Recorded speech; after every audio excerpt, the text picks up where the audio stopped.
guys, my name's Jenny. I am leading chapter 2, so here we go. The chapter actually begins with the three-part definition of PR, which is broken down to talk about PR refers to the reputation and relationships with other members, evaluates public attitude and behaviors while also harmonizing with goals and policies, and also every member is valued for themselves.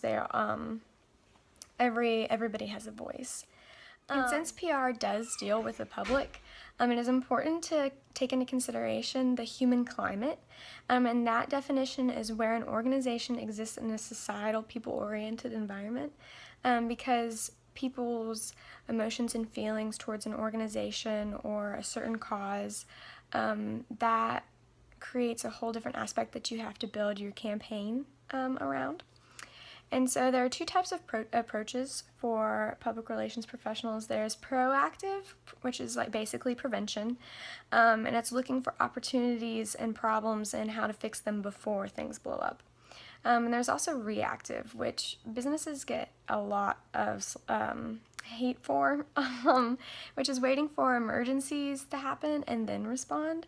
So like one example would be the BP oil spill. They didn't respond until after the emergency had already happened.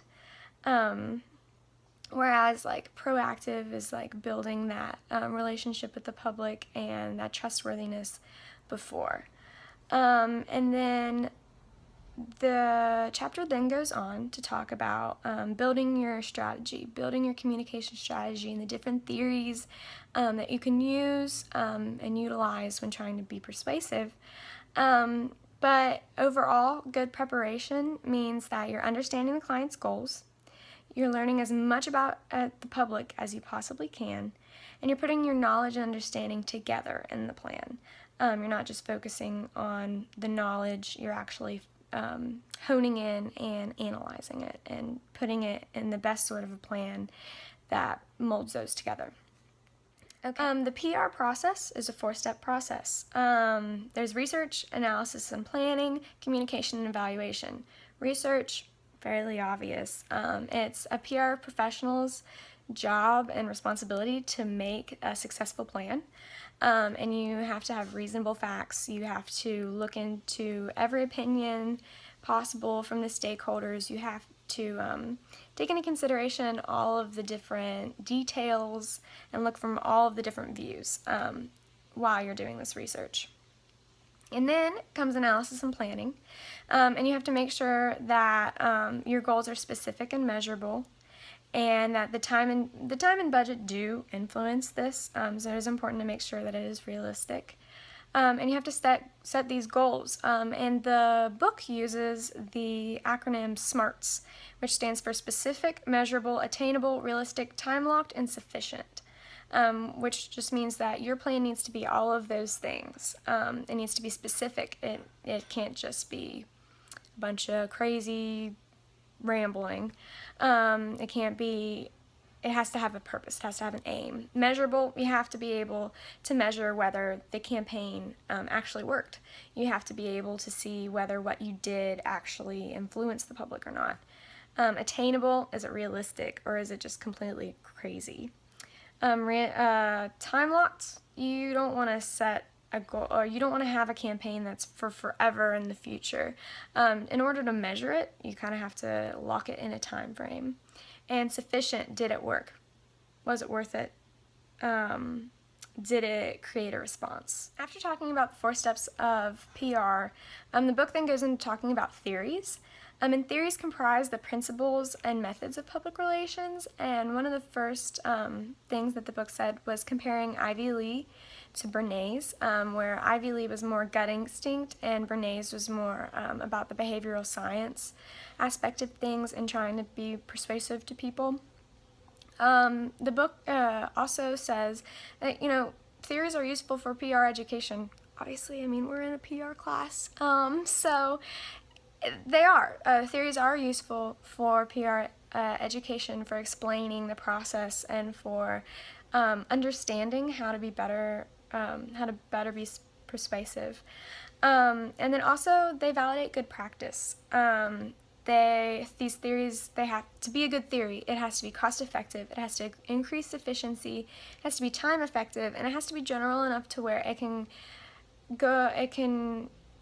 be the overlook for a lot of different plans and campaigns, not just a specific like narrow set.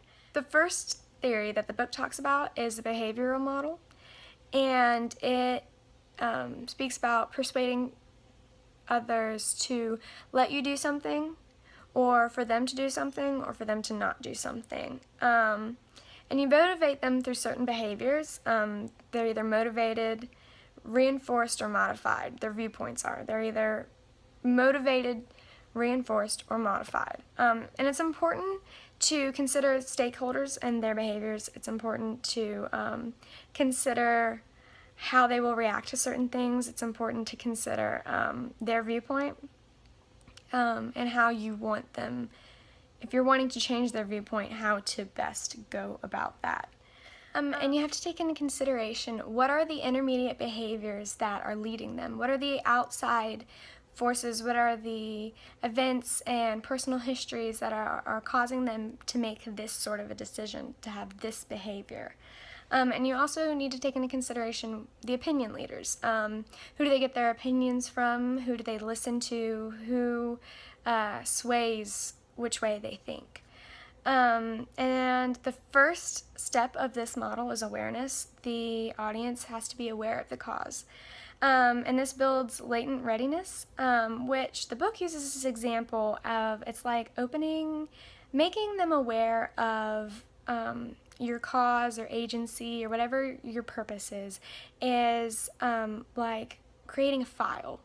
And then it opens that file to where they can put information inside of it, whereas they couldn't before because they didn't know about it. And so now they have a new desire to act and discuss about this new thing that they've learned about, that they're now aware about, of with their peers and those around them. So by building that latent readiness, you're planting a seed in a sense. And then there has to be a triggering event, which is the key to behavioral strategy. There has to be something that motivates them to change, or to motivates them or reinforces their thoughts already, or modifies their thoughts. You want to motivate your stakeholders with this triggering event. And then the book talks about 5-step PR strategy for the 21st century. And this planning and programming strategy stems from the behavioral model. And the key steps are to be direct, to go around the gatekeepers, get to the important people. Don't even think about how you're to manipulate to get away or get around the people that are like the floodgates, or the gatekeepers. Just go straight to the source. And then there's key stakeholders. Get people behind you. Get them supporting you. And there's also opinion leaders, letting them lead, letting them get behind your purpose and really driving that for you. There's also members of the organizational family, involving employees from like every level, from the top to the bottom. That's also persuasive. And then a local basis. If the issues are all local and people all operate in local environments, that's a very good step, is just to localize things. I mean, look at Huntington. Local businesses thrive with things like that. You have to take into consideration the community and to address it that way instead of like a national problem. If you're doing communication for a local purpose. There are normally 3 types of problems, 3 types of kickbacks to communication, which is ignorance, apathy, and hostility. And the answers to those is education is the answer to ignorance, motivation is the answer to apathy, And persuasion is the answer to hostility. Now, it's a lot easier said than done, especially persuasion to hostility. And with that being said, we then dive into the persuasion model, which the first thing that you want to do is create dissatisfaction with how things are. The book says status quo. That makes me think of the High School Musical song. So basically, you want the opposite of the cafeteria singing stick with the status quo. You want to make people not want to keep things the way that they are. And then you want to offer your program as the solution and present the benefits of this. It's not enough to just say, hey, here's this. It's the solution. You have to tell them why. You have to have benefits. And then you have to model the desired behavior. You have to have examples of kind of how you want them to respond. It sounds really like, wow, do you really have to do that? But in order to have a successful reaction, you do have to have a model of how the behavior pays off. And then self-persuasion, the book talks about that for a little bit when it's talking about the persuasion model, and that's basically where people are persuading themselves.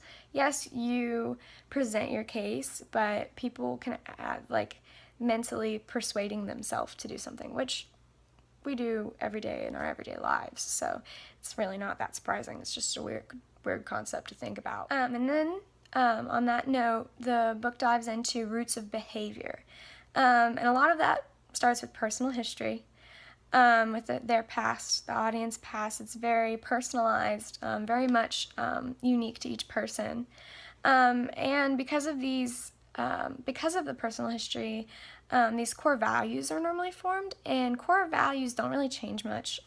They can, but they really aren't subject to much change throughout somebody's life, and these core values are the values that drive attitudes, which form opinions. So these core values are very, very important. And people act on their best interest, which isn't surprising at all anyway. I mean, hey, we have all done it, and we all know that people do it. So those are the roots of people's behavior and why they act a certain way. And then the chapter discusses the 4 frameworks of communication. There's press agentry, public information, two-way asymmetrical, and two-way symmetrical. Press agentry is basically propaganda. It seeks media attention, and it's one-way symmetrical. It's the organization feeding information outwards, but not taking anything in. Public information is it disseminates accurate information, but it doesn't seek input, and it's also one-way symmetrical.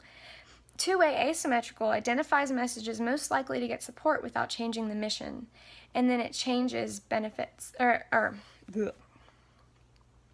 Two-way symmetrical identifies messages most likely to get support without changing the mission, which is pretty manipulative, as the book points out. And the change that they are wanting to bring about normally just benefits the organization. And then there's two-way symmetrical, which has been said to be the best form of communication, which is using bargaining, negotiation, and conflict resolution to create a change in ideas and attitudes. And that is the ideal way to communicate. But sometimes communication doesn't work, and in those instances, you call upon the beyond communications theory, and that's where you affect mores, which is spelled mores, weird, but it's called mores, which are the rules that we agree to live by. They kind of determine what people will and won't accept, what's taboo and what's okay. And these normally, after a movement has occurred for a long enough period of time, laws are established to make them official. Example, killing somebody, it's not okay. So they made a law about it. Not killing people is a moray. It's it's a rule that we all agree to live by. Just by, we all agree killing people is wrong. And there's a law to support that. And if that doesn't even stop people, the last step is an engineered solution. It's a physical way to prevent behavior. They have some pretty cool examples of that in the book, like about smoking, I think they mentioned drunk driving, a car and engineered to not drive you whenever you're drunk. So just man-made solutions to try and prevent certain behaviors. And that is chapter 2. So thanks for listening to me, and I look forward to listening to all of you all and delving even further into this book. So